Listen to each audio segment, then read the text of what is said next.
थै थै थै थै नाचू लागल्या, काही उपोषण धरू लागल्या, काही ततमम करू लागल्या. आमचा, आमचा, अहो तुमचा तो बसला जेलमध्ये बाक्कान.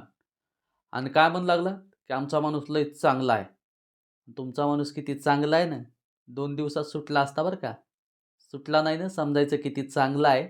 आणि त्याच पद्धतीने आत्ता त्या सुपारी बहादराच्या वरती दुधाने अभिषेक काय घालताय, नाटके काय करताय. ब्रँड इज ब्रँड, नावच ब्रँड आहे. नाव नाही, अख्खा माणूसच काळा आहे. काय रावणाला सुद्धा दुधाने अभिषेक घालत होते.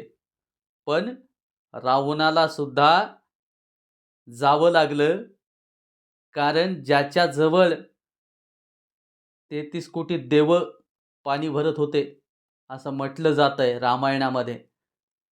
त्याला सुद्धा सत्याच्या पुढे झुकावं लागलं. हा किस खेत की मूली है. रावण सुद्धा भक्त होता महादेवांचा आणि हा सुद्धा नाव कुणाचं घेतो? मग आजचा हा कलियुगाचा रावण आहे आणि कलियुगाच्या रावणाला आता सुट्टी नाही. का? सुपारी देतो का?